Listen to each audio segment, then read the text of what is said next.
வணக்கம் நண்பர்களே. இன்றைய தலைப்பு என்ன அப்படின்னா, ஜீவன் உட்சவ் திட்டம் 3 தலைமுறைக்கான திட்டம். இது எப்படி செய்யலாம் அப்படிங்கிறத உங்களுக்கு ஐடியா குடுக்குறேன்.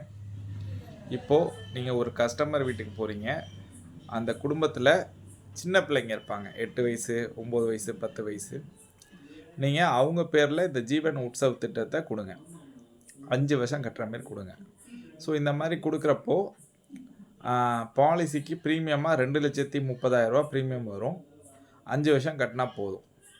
அடுத்த 5 வருஷம் வெயிட்டிங் பீரியட். 11ஆவது வருஷத்துலேருந்து பாலிசி போட்டதுலேருந்து 11ஆவது வருஷத்துலேருந்து பணம் வரும்.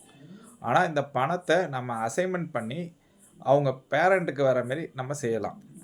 ஸோ இந்த பேரண்ட்டுக்கு அவங்களுடைய லைஃப் டைம் ஃபுல்லாக அந்த குழந்தையோட பேரண்ட்டுக்கு இந்த பணம் போகும். குழந்தையோட பேரண்ட் எவ்வளோ வருஷம் உயிரோடு இருக்காங்களோ அவ்வளோ வருஷமும் இந்த பணம் போகும். குழந்தையோட பேரண்ட்டு எக்ஸ்பயர் ஆன பிறகு அந்த குழந்தையோட லைஃப் டைம் ஃபுல்லாக இந்த பென்ஷன் அமௌண்ட் போய்கிட்டே இருக்கும்.